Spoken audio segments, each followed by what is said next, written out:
سڵاوتان لێبێ خۆشەویستان و ئەزان لە بەرنامێکی دیکەی تایبەتی دیداری تایبەت لەگەڵتانین کە وا دەچینە کۆتایی بانگەشەی هەڵبژارنەکان هەڵبژاردننی پێشوەختەی عراق لەگەڵ مامۆستا سەلاحدین کوردستانی وەکو شرۆڤەکاری سیاسی تاوتوێی ئەم باسە ئەکەین کە چۆن لە دەستپێکە پارتی دیموکراتی کوردستان هەنگاوی ئەوەی هاویش کە چۆن پرۆسەیەکی مەدەنی دیموکراسی بڕواتە پێشەوە بەبێت تەخمین و تەشیرکردنی کەسی و شخصی کەس و لایەنەکان و دوجار چۆن پارتی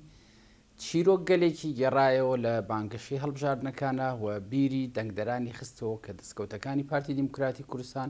چی بوون و بە داتا بە ئامار ئەوەی خستەوە پێشاوی دەنگدەران ئەچمە لای مامۆستا سەلاحدین کوردستانی. ئوستاز بەخێر بیت. سپاس دەکەم بژیت. زۆر سپاس بۆ بەڕێستان. ئەکرێ لەو دەستپێکەی کە من ئەوم باس کرد بم پرسیارە بەمە لای بەڕێستان ئەکرێ بپرسم لە بەڕێستان لەوەی کە بۆچی دەنگدەر دەبێت دەنگ بە پارتی دیموکراتی کوردستان بات. پێش هەموو شتێک دوو ڕای جیاواز هەیە لە بابەتی مەسەلەی دەنگداندا بۆ بەشداریکردنی هاوڵاتی لە پرۆسەی هەڵبژاردندا کە هەندێک لایەن پێیان وایە ئەرکە دەنگدان و هەندێک لایەنیش پێیان وایە مافەوە هەندێکیش پێیان وایە هەم ئەرکە و هەم مافە و لە ڕاستیشدا ئەگەر کۆبەندی هەموو ڕەوانگە جیاوازەکان بکەینەوە بۆ ئەوەی کە هاوڵاتی بەشداری بکە لە ڕاستیدا ئەوەی کە هەم ئەرکە و هەم دەکرێت ماف ئەرکە لەبەرەوە بۆ نمونە تا نوێنەری کورد زۆر بێ لە هەڵبژاردننی لە پەرلەمانی عێراقدا نوێنەری کورد کە باوەڕی و مەبادی و بنەما و پارامترە نیشتمانیەکان هەیە بۆ سیاست و مەسایلی شوناسخوازی گرنگە لەو بوارەدا ئەرکە کە هاوڵاتی کورد بەشداری بکە و مافە دەکرێت لەو ڕوانگەیە سەیری بکەین کە هەر تاکێکی کورد بەشێکی هەیە سەهمێکی هەیە وەک جزئێک لە ئۆرگانیزاسیۆنی خەڵکی کوردستان لە کۆمەلگای کوردستاندا لە باشوور ئەو سەهمەی خۆی ئەو مافەی خۆی پێویستە مەمارەسەی بکە بەوەی کە ئەو کەسەی کە پێی وایە زۆرترین ڕوانگەکانی لەگەڵی دەگونجێ هەڵی بژێرێت و بیکات بە نوێنەری خۆی لە پرۆسی دموکراسی نوێنەرایەتیدا هەرچەندە دموکراسی نوێنەرایەتی لە عێراقدا لە ڕاستیدا کێشە و گیر و گرفتی ێزگار زۆری هەیە فەرهەنگی دموکراسی بوونی نییە و ئەوەی کە زۆرتر کاردەکان مەسەلەی تەوازنی قووە و باڵانسی هێز و چەنە بەهێزتر بتوانانی هێژمونیت هەبێ ئەوەندا ئەتوانی بەشی لە پرۆژەکانی خۆت بەریتە پێشەوە بۆیە بەشداریکردنەکە دەبێت بەشداریەک بێ لەسەر ئەساسی ئێرادە و هێز و خەڵق بەشداری بکە و لە ڕاستیدا مەسئلەی ئێمە لەگەڵ بەغدا مەسئلەیەکی نەتەوایەتی 100 ساڵەیە بابەتێکی خەدەماتی ڕۆژانەی حکوومەتی هەرێم یا دەستگایەکی حکومی یا ئیدارەیەک و شوێنێکی ناو سلێمانی یا هەولێریا دهۆک نییە بەڵکو مۆزوعەکە پەیوەندی بە مەسەلەی ناسنامەی نەتەوەی پەیوەندی بە مەسئلەی خاک و مالکێتی خاکەوە هەیە پەیوەندی بە بابەتی ئەو مافە گشتیانەیە کە لە دەستوری عێراقدا هەیە و بە تایبەتی ئەوانەی کە وتم ڕەهەندی سیاسی نیشتمانی و مەسەلەی شوناسخوازیان هەیە بۆ کورد بۆ مەسەلەی سەروەری نەتەوایەتی کووردە و ئەوەی کە دەبوو بەڕاستی لەم هەڵبژاردنەیە زۆر گرنگ بێ لەو چوارچێوەیەدا جێگە بگرێ بۆیە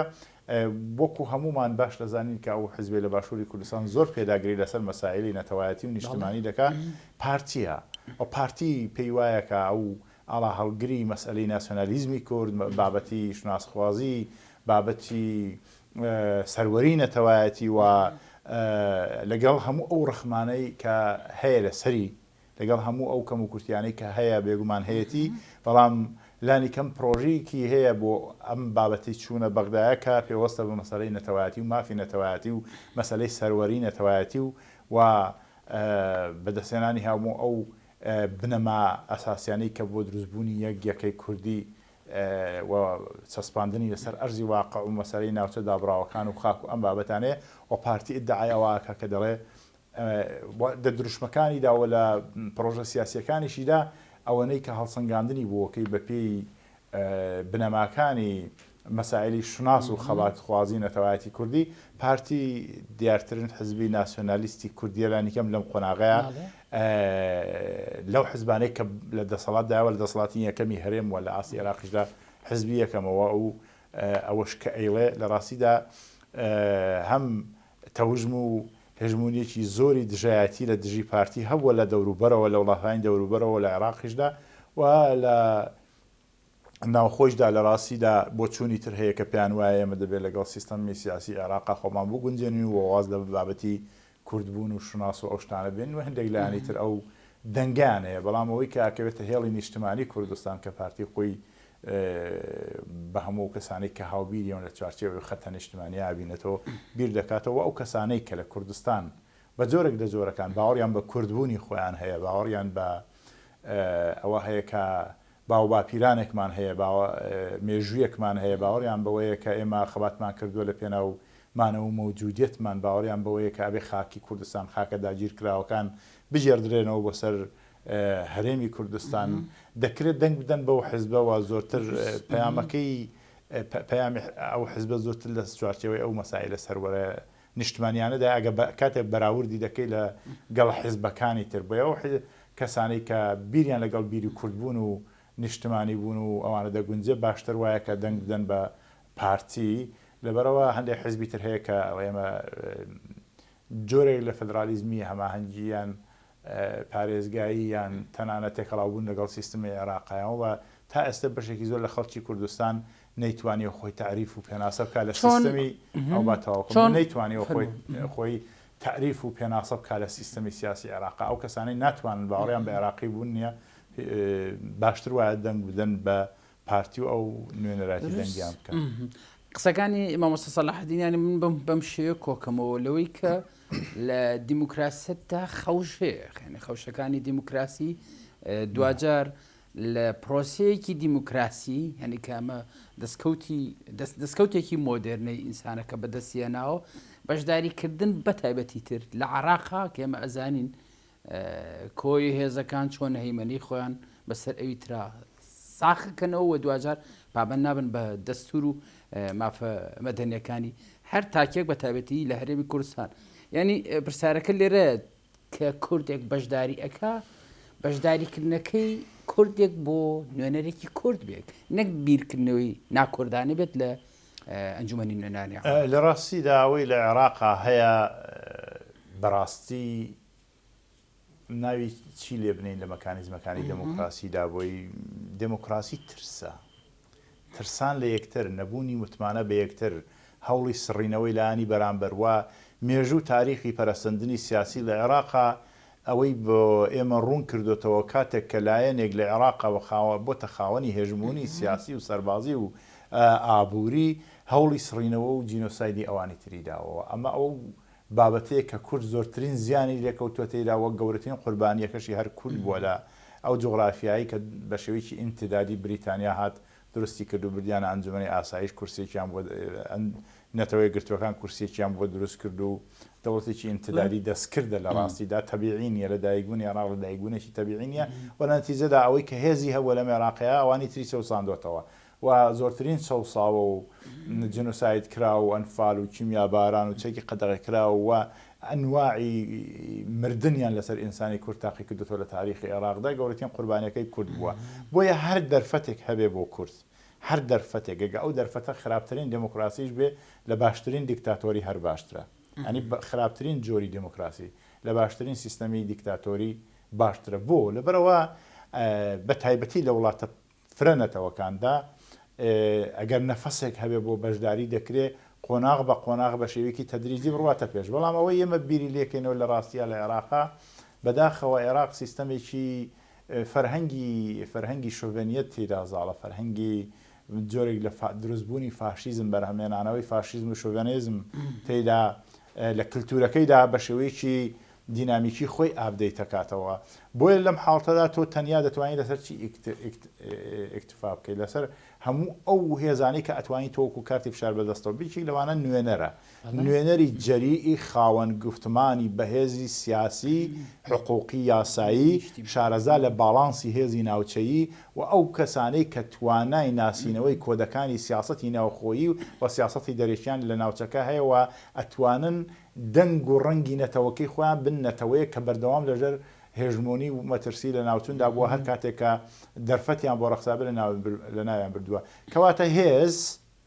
زۆر گرنگە فاکتەری هێز جا ئەو هێزە هێزی سەربازی بێ، ئەو هێزە هێزی ئیرادەی نەتەوایەتی و خۆشەویستی نیشتمان بێ لەلایەن گەلەکەی و خەڵقەکەەوە و ئەو هێزە هێزێکی ئابووری بێ و ئەو هێزە هێزێکی بەشداری کارانەی سیاسی بێ بۆ ئەوەی کە هەندێک کودەتای یاسایی لە عێراقدا بەسەر میلەتی ئێمەیان تێنەپەڕن و ئەمە ئەو شتەیە کە لە ڕاستیدا پاش ڕەفراندۆم بە تایبەتی مەسەلا حیزبێکی وەکو پارتی کە چۆوە لە پەرلەمانی عێراق بەشداری کردەوە کە پێم وایە بەشێکی زۆر لە جەماوەری کوردستان باوەڕی بە خۆپێناسەکردنەوە لە سیستەمی سیاسی عێراقدا نیە لە ئێستادا بە وەزعیەتی ئێسێتە بەر، بەڵام بۆ دەچێتەوە لەبەرەوە ئەگەر بۆ نمونە پارتی پێی وایە هەوڵێکی زۆریاندا بۆ مەسەلەی سەرخستنی ڕەفراندۆم و سەربەخۆیی کوردستان نەرسێنەوە پرۆژێت تا ئێستا بەردەوامە، بەڵام ڕێگرێکی ناوچەیی نێودەوڵەتی و ناوخۆیی کرا لەو پرۆسەیە کە حەقی سروشتی مافی سروشتی میلەتی ئەمە بوو. نەتیجەکە بۆ دوو هۆکار پارتی بۆ نمونە وەربگرین بە سەمپڵ لەم بابەتەیە، چون پارتی هەوڵی جیابوونەوەی کوردستان درراوە پارتی ڕابەرایەتی ئەو پرۆسەی دەکرد، بەڵام بۆ دەچێتەوە بەغدا بۆ دوو بابەتە. یەکەم ئەوەی کە کۆمەڵێک کودەتای یاسایی و کۆمەڵێک سەغرەی قانونی یاسای دەرچووی قانونی بەسەر کوردستاندا تێپەڕ نەبێ بەهۆی نەبوونی هێزی سەرچەکانی کوردستان و یەک لەوانیش پارتی پێی وایە گەر ئەو لە پەرلەمانی بەغانە بێ کۆمەڵێک یاسا تێدەپەڕن کە ڕاستەوخۆ دژی مافە دەستوری و مافە نەتەوایەتی و نیشتمانیەکانی میلەتی کوردن هەر هیچ نەبێت دەنگۆیەکی وا دروست دەکا لەوێ پێی وایە کە لە ئاسی جیهانیدا ڕنگدانەوەی هەبێ لە ئاسی نێوخۆیشدا میلەت لە یاگادار بێتەوە وە کۆمەڵێک لەو پیلانانە پیلانە یاساییانە پوچەڵ بکرێنەوە. بابەتەکەی تری ئەوەیە من وای تێدەگەم کە پارتی پێی وایە کە پێویستە لە دەرەوەی جۆغرافیای کوردستانیش وجودی هەبێ، هەم وەکو حزبێکی نەتەوەیی و نیشتمانی بتوانێت لە کوردستاندا وەکو حزبی یەکەم بمێنێتەوە، هەوڵەکەی ئەوەیە و هەوڵی دووەمی ئەوەیە کە لە ڕاستیدا لە عێراق لەو ناوچە پراوێزکەوتوانەی عێراق لەو ناوچانەی کە خزمەتگوزاری نیە مافەکانی مرۆڤ پێشێل دەکرێن، کەرامەتی ئینسان بەهۆی مەسائلی فرقەیی مەزهبی و تایفیەوە پێشێل دەکرێن و کەرامەتی ئینسان دەخرێتە ژێر پێ لەو شوێنانش پێی وایە پارتی وەکو ئەرکێکی ئینسانی وەکو حزبێکی سیاسی کە خاوەنی پرۆژەی خۆیەتی پێی وایە کە دەبێت لە سەرتاسەری عێراقدا بێتە خاوەنی هۆژمۆنی و خەڵقانێکی وا دروست ببن لە ناوچەکانی تری عێراقیش کەوەلا یان بووە شێوازی حاکمیەتی کوردستان هەبێەوە لە نەتیجەدا پێیان وابێت کە دەکرێت کوردستان نمونەیە سەمپڵی گورە داهاتوودا لە سەرتاسەری عێراقدا پەیڕۆ بکرێەوە ئەو دیوارە زەینیە بەستەڵەکە زەینیە تاریخی و شۆڤێنیانە بتوێنەوە کە دژیماکە ڕەوای ئەوساز بابەتێکی نوێت باس کرد، بەڵام خۆ پێناسەکردنەوەی تاکی عراقی مەبەست و لەوە چی بوو کە پێویستی بە خۆ پێناسەکردنەوە نییە و دێمە لای ئەم تەوەرش کە بەڕستانەسە کە وروژانتان بوونی حیزبێکی نەتەوەی کە پارتی دیموکراتی کوردستان لە کوردستانە، ینی سوالەکە وا دروست بۆ پرسیارەکە هاتوتە پێشەوەی کە بۆ نمونە لە پارتی نوێنەری لە ئەنبار بەداخەوە دوو هێڵ هەیە لە کوردستان، هێڵێکی نیشتمانی نەتەوایەتی هەیە و هێڵێکی تریش هەیە کە مەبادئێکی جیاوازی هەیە و پێی وایە کە بە جۆرە لە جۆرەکان دەگەڕێتەوە بۆ سەر جۆرە لە ئەنتەرناسیۆنال بوون و ئێدغامبوون و تێکەڵاوبوون و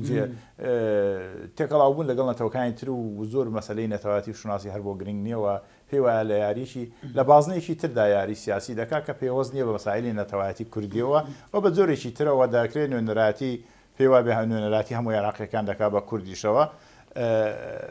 بەڵام لە ڕاستیدا هێڵێکی نیشتمانیشمان هەیە لە کوردستاندام هێڵە پێی وایە کە سەروەری نەتەوایەتی گرنگەوە ئەمە وەکو هەموو دەوڵەتانی دنیا کە 200 ئەوەندە دەوڵەتەیە 200 ئەوەندە چیان هەیە خاوەنی سەروەری نیشتمانیە، ئێمەش دەبێت بگەین بۆ سەروەری نیشتمانیە و پارتیش پێی وایە قیادەی ئەوە دەکاوم هێڵە نیشتمانیە هەیە لە هەر چوار پارچەی کوردستانیش هەیە و هێڵێکی بەقەوەتە بۆ سەرتاسەری و تەنیا مربوط نییە بەس بە باشووری کوردستان، ئەو هێڵە لە ڕۆژهەڵاتی کوردستان زۆر بەهێزە، لە نێو خەڵقی باشووریش لە بەشێکی ئاعزەمیدا زۆر بەهێزە و لە ڕۆژ ئاواژ تقریبا خەتێکی لەو چەشنە هەیە تا حدێک لە باکوور هەتن لە باکوور چیرۆکەکە زۆر جیاوازە، بەڵام لانی کەم ئەم هێڵە نیشتمانیە لە ڕۆژهەڵات و لە باشوور زۆر بەهێزەوە خەریکە بە زۆرە لە جۆرەکان یەکیش دەدۆزێتەوە لە گوتاردا لە گفتماندا، بۆیە ئەم دوو هێڵە هەیە لە نێو یاری نێوان ئەم دوو هێڵەدا هێڵێکی نیشتمانی و هێڵێکی هێڵێکی نیشتمانی نەتەوەییمان هەیە لە باشووری کوردستان هێڵێکی تریشمان هەیە پێی وایە کە سەردەمی دەوڵەتی نەتەوەیی و سەردەمی مەسەلەی لافە چییە ئەو لاف لێدانە ئەو پێیان وایە سەردەمی گلۆبالیزاسیۆنەوەی دەوڵەتی نەتەوەیی و نیشتمانی و سەروەری نەتەوایەتی و خاک و ئەم شتانەی گرنگی نییە ئەوەی پێیان وایە زۆر گرنگە مەسەلەکە ئەوەیە تەنیا ئینسان مافێکی هەبێ بۆ مەسلەی بژێ و مەعیشەت و شتی لەم بابەتەوە ئەو بابەتەکانی تری سەرخانەی کۆمەڵایەتی ناخوێنەوە تەنیا لە ڕوانگەیەکی مەعیشەتی ئابووریەوە سەیری بابەتەکان دەکەن مەسلەی خاک مەسلەی شناس خەبات قوربانیدان ڕابردوو مێژوو داهاتوو ئەو تەحەدیانەی لە بەردەم میلەتەکەیان ئەوانیان بۆ گرنگ نییەوە پێیان وایە دەتوان لە چوارچێوەی لەگەڵ عەرەبدا هاوشێوە بە شێوەیەکی هاوشێوە بوو خۆیان تعریفکەن لە سیستەمی سیاسی عێراقا بەڵام بەشە نیشتمانیەکەی باشوور نەیتوانیوە تا ئێستاکە خۆی بدۆزێتەوە لە سیستەمە نوێ سیاسی کە لە عێراقا بە قەرار دروست بوو لە دوای 2023 ڕژێمی ڕوخانی ڕژیمەیە ئەم دوو هێڵە دروست بووە لە داهاتووشدا کامیان سەر دەکەوێت تەبعاً ئەوەیە کە بەرگری لە مافەکانی تاک و لە مەعیشەتی تاک مافەکانی تاک مافە سیاسیەکانی مافە کلتوریەکانی مافە نەتەوایەتیەکانی مەسەلەی خاک مەسەلەی خاک بەڕاستی شتێک نییە کە هیچ کەسێ بتوانێت هەر لی بگوزارێ کەسێک کە باوەڕی بە نەتەوایەتی و نیشتمانی و ئەوانە بێ بۆیە ئەم دوو هێڵە هەیە من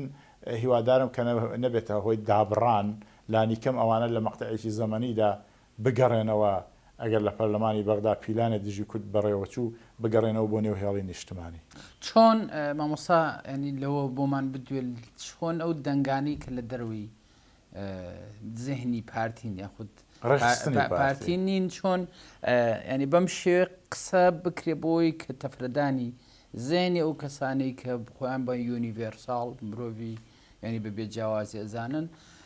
تێبگەێنێن لەوەی کە ئێمە لە عراقین لە عراقین دەستور پێشێل کراوە دنیای دیموکراسیەت تا ئێستا باشترینە کە کورد ممارەسەیەکە گەرنا پێشێ ینی بە بەتەواوی واتە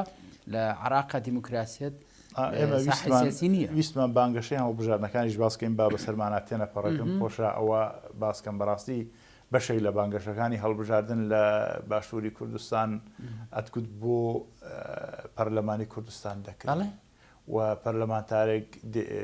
کاندیدێک داعایەوە دەکات کە جادەی فڵانە گەڕک قیر دەکات کە ئاسڵەن ئەوە ئەوەی دەستگایەکی تەنفیزی حکومیە جێبەجێکردنەوەی پەیوەندی بە کاروباری پەرلەمانتاریان لە کاروباری پەرلەمانتاری کورد لە بەغدا دوو شتە یەکەم چاودێریکردنی حکوومەتی عێراقیە و دووهەمیش بابەتەکانی پەیوەندیدارە بە نوێنەرایەتیکردنێکی لۆکاڵی ناوچەیانە کە هی کوردستانە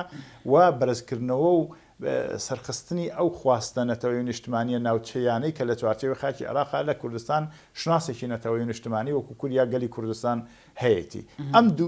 ئەم دووەیە لە چوارچەوەی یاساشدا چاودێریکردن و دەرکردنی یاسا ئەمە کاری پەرلەمانە کاری کاندیدی پەرلەمانەوە نییە بقەول بە خەڵک بدا بینایان بۆ دروستکەشتی و هەر نییە ئەوە دەکرێت لە پەرلەماندا یاسایەک دەرچێ بۆ نمونە داوا لە حکوومەت بکە کە لە فلانە شوێن یەکەی نیشتە جێبوون دروست بکرێ بە شێوەیەکی گشتی ئەمە شتێکی ترە ئایا چەندە مەسەلەن فلانە پرۆژە یاسا کە دەرچۆ لە پەرلەمان حکوومەت پابند بە پێ ئەمانە کاری چاودێریکردنە ئیشی پەرلەمانتار ئیشی پەرلەمانتار نییە وە خۆی کاندید کا بە سەرۆگۆزیرانی هەرێمی کوردستان دێن لە میدیانەوە قسە دەکەن ئەوە چاواشەکاریە دیماگۆگیێتەوە خەتەرە یعنی ڕاست دەبێت دیدگاکی ڕوند هەبێ بۆ چی دەچیتە بەغدا مەسەلەی کورد لە بەغدا مەسەلەی مافە دەستوریەکانی لەگەڵ مەسائلەی نەتەوایەتی و نیشتمانی و حسابکردنە بۆ نەتەوەیەکی جیاواز کە ئەقەلیەت و ئەکسەریەت لە نەتەوەدا بوونی نییە نەتەوە خاوەنی کەسایەتیە لە ئاستی نەتەوەی گرتوەکانیش سەیریکە یەک دەوڵەت ملیۆنە کەس بێ دەوڵەتێکی 50 ملیۆن کەس بێ یەک مافی دەنگدانە لەبەرەوەی شناسە مەسەلەی هویەتە سەروەریە و سەروەری دابەش ناکرێت بە هیچ جۆرێک بە سەروەری لی ناگوزارێنرێ بە هیچ جۆرە بۆیە دەبێت مافی یەکسانی نەتەوە هەبێ لە عێراقا مشکلەکەەوەی مافی یەکسانی نەتەوەیەکان نیە نەتەوەی کورد نەتەوەی عەرەب کە دوو نەتەوەی سەرەکین هەردووکیان مافی یەکسانیان هەیە لێرەدا دێمۆکراسی زۆرینە و کەمە دیکتاتۆریە ئەوەی لە پەرلەمانی عێراق زۆرجا بەسەر کورددا تێئەپەڕێنرێت دیکتاتۆری زۆرینەیە و یەکێک لە گەورەترین زعفەکانی دێمۆکراسی و ئەو خەلالانەی کە لە خودی دێمۆکراسیشدا ئەوەیە کە زۆرینە مافی کەمینەیەک پێشەلەکە بە شەرتێک ئەو کەمینەیە هویەتێکی جیاوازی هەیە خاوەنی شخصیەتی حقیقی خۆیەتی لە تاریخەوە بۆ ئێرە و خاوەنی شخصیەتی حقوقی خۆشیەتی لە چوارچێوەی یاسادا ئەو خەلە لە گەورەی لە عێراقا هەیە ئەم بابەتی زۆرینە و کەمینەیە لە وڵاتە فرەنەتەوەکاندا بە تایبەتی لە عێراقدا کێشەی گەورەی دروست کردووە ئەوانەی ئێمە کە دەچنە پەرلەمان دەبێت بۆ ئەم شتانە بچنە پەرلەمانی بەغا پەرلەمانتارم ناوێت لێرە بێ بڵێ من ئاوی فلانە گەڕەگڕاکێشمەوە کاری حکوومەتی هەرێمی کوردستانەوە کاری شارەوانی و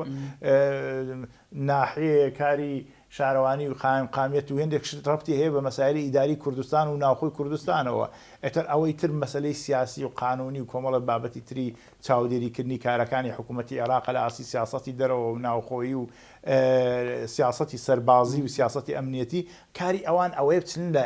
لە پەرلەمانی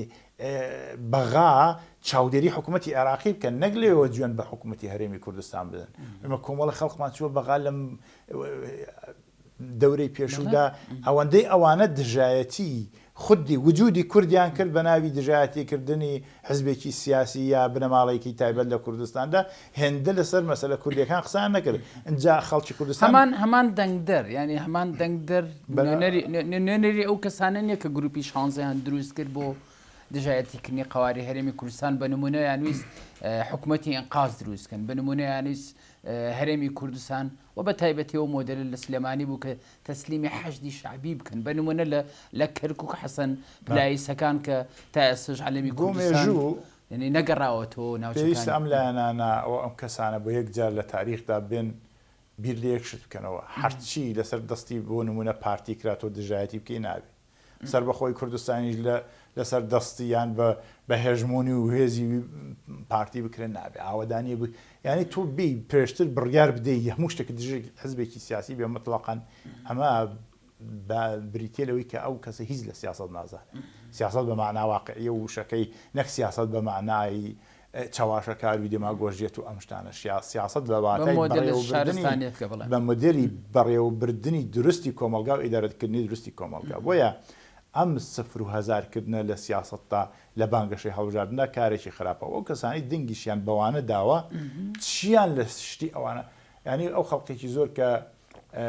بۆ نمونە پێی وا بوو ئەمە نەفەسێکی تازەیە هاتووە دەنگی پیاوە لە دەوری پێشوودا ئەتە خوب بۆیان تاقی بوویەوە ئەوە چیان کرد مەسەرەن چیان کرد ئەوەی کە گرنگە چیان بۆ کورد کرد مەسەن تۆ ئێستا بۆ نمونە پارتی نوێنەری دەچنە بەغا نمبینیوە تا ئەسەر نوێنەرێکی مەسەرەن پارتی لەو هێڵەی کە بۆی دیاریکراوە سیاسەتی گشتی کوردستان مەساڵحی نیشتمانی کوردستان هێڵانەتەوایەتەکانی کورد دەربچێ بەس ئێمە کاندیدی ترمان هەبوون لە قەراغ و قوڵاغی ئەم حیزبانەوە هەڵتۆقیون و کتو پڕچوون لێبوون بە نوێنەر و لە نەتیجەدا ئەوەندەی لە سەفەقاتی نەهێنی لەگەڵ نەیارانی کوردستان دانیشتون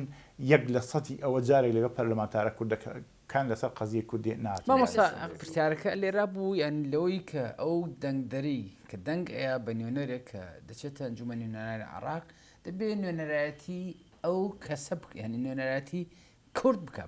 بە باتای وشە و نوێنەری ئەو ئەیدۆلۆژیە بێ ئەو حیزبەش بێ بەڵام ئەمان لە هەمان کاتە نەبوونە نوێنەرێکی ڕاستەقینەی دەنگدەر و نەبوونە دەنگۆ بڵندگۆی خودی حیزبەکە ژانی لە دوولاوە ئەوان وەفادار نەبوون بەرامبەر بە لە ڕاستیە شتێکی ئاساییە مرۆڤ لە حیزبێکەوە بچێتە ناو حیزبێکی تر چون حیزب ئامرازە لە ڕاستیە شتێکی مقدەس نییە بەڵام مەسائل نەتەوایەتی و نیشتمانی و کۆمەڵێک پرەنسیپ هەن ئەمانە نەگۆڕن بەبادئین بۆیە لە حیزبێکەوە بۆ حیزبێکی تر زۆر ئاساییە کەسێک بچیانەتێ بەڵام ئەوەی کە جوان نییە بۆ شخصیەتی ئینسان نەبوونی ئستقراری کەسایەتیە ینی کەسێک کە هەڵبەز و دابەزی زۆر بێ لە سیاسەتدا شخصیەتی سیاسی ئەو کەسە شخصیەتێکی مستەقەر نەبێ لەسەر کۆمەڵێک پرەنسیپ و مەبادئی تایبەت جێگیر نەبوو بێ و زەینی سیاسی کامل نەبوو بێ مێشکی سیاسی کامل نەبوو بێ و زۆر جار بە جۆرە بکەوێتە چوارچێوەی بەرنامەکانی داگیرکەرەوە بێ ئەوەی خۆی هەستی پێ بکات لە نەزانی خۆیەوە و یا لە ڕووی ئاگاهیەوە بەڵام بە ڕقێکی کازب و بێ معناوە دیژ لایەنێکی تربی هەوێ پاڵ بە داگیرکەرەوە بدا ئەمە زۆر خەتەرناکەم کللتورە ئەبێ کۆتایی پێبێ و خەڵکی کوردستانیش بەڕاستی حەقە بە هیچ جۆرەك دەم بەم جۆرە کەسانە نەدەن لە لایەکی تر بابەتێکی ترمان باس کرد مەسەلەی گەڕانەوەی بۆ نمونە هێزێکی وەکو پارتی بۆ هەڵبژاردنەکانی پەرلەمانی زۆر کەس دەڵێت لە سەربەخۆییەوە بۆ دەگەڕێتەوە لە پرۆسی سەربەخۆی تا ئێستا بەردەوامە بەڵام بە مێتۆدێکی تر بناوانەکانی خەریکە کامڵ ئەبێ و ئێمە ئەوە دەبینین لە داهاتوودا ستارتەکەی بە شێوەیەکی یاسایی لە ڕێفراندۆم لە 25 2007 لێدراوە بەڵام پرۆسێ بەردەوام پارتی بۆ دەچێتەوە. من قەناعەتم وایە پرۆژەی سیاسی پارتی ئەوەیە کە لە عێراقدا ببێتە خاوەنی هێژمۆنی و بێتە یەکەی سیاسی یەکەمی عێراق وەک حیزبیش ناتەنانێت وەکو زۆرینەیەکی پەرلەمانیش لە داهاتوودا. پارتی بەناچاری بەو گفتمانەوە پێم وابێ بێوەش بکە و ئەمە بەناچاری دەچێتەوە بە تایبەتی مەبەستم لە قسەکانی بەڕێستانە ڕێگان نەدا ڕێگای ئەو دیموکراسی پرۆژەی تریان نەدای پارتی پرۆژەی مەسەلەی سربەخۆیی بەڵام بەردەوامە تاسێ و پرۆژەیە لۆبیگەری بۆ دەکرێت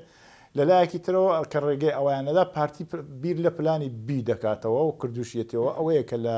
ناوچە سونیەکان لە ناوچە شیعەکانی بەسڕە ئەو مەتقانە هەوڵ بداکە خەڵق بە قەناعات بگەێنێ کە خەڵکی عێراق کە دەرفەتی پێ بدەن لە پەرلەمانی عێراقا دەنگی بدەنێ بۆ ئەوی بتوانێت ئەزمموی سیاسی و حکومڕانی و دەوڵەتدارێتی خۆی بگوازێتەوە بۆ عێراق ئەمە پرۆژەی پارتی و سیاسەتی پارتیە لە داهاتووشدا دەیبینین و ببێتە حیزبێک کە مدیریەتی سیاسی گشتی عێراق بکە لە نەتیجەدا مافەنەتەوایەتەکانیش دەستەبەر بکرێن و عێراقێک کە هەر نەتەوەیەک ئەگەر تەنانەت وەکو کوردیش داوای سەر بە خۆی بکە بە شێوەیەکی دموکراتیانە بێت دەمارگرژی و بێ بە یەکدادانی سەربازی ئەو نەتەوەی ببێتە خاوەنی دەوڵەت و دوو دراوسەی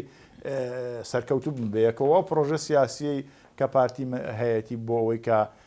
مدیریەتی سیاسەتی گشتی عێراق بەدەستەوە بگرێت لە داهاتوودا من هیوادارم تێدا سەرکەوتو نازان مەتوانی لە دقەیەکە وەڵامی من پرسیارم بیتەوە کە لە دەستپێکە من ئەم پرسیارم کرد بۆچی دەنگ دەبێت بە پارتی بدرێ باز لە پارتیەکان ناکەین باسی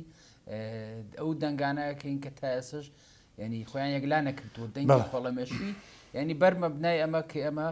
لە کۆتایی هەڵبژاردنەکانی عێراقا پارتی ئەو دەستکەوتانی خۆی پیشانی دەنگدەردا بێ دروستکردنی حساسەت و تەشیر و تەخینکردنی هیچ کەس و لایەنێکی بۆ هەر پرۆژێکی سیاسی گرنگە ئینسان هەڵسەنگاندنی بۆ بکە ئێمە لە نێوان حیزبەکانی باشووری کوردستاندا هەڵسەنگاندنێ بکەین پێنج ڕەگەزی سەرەکی هەیە بۆی تۆ بزانانی حیزبێکی سیاسی وەک پرۆژێکی سیاسی سەرکەوتوو بۆ یا فەشەلی هێناوە یەکێک لەو پرۆژانە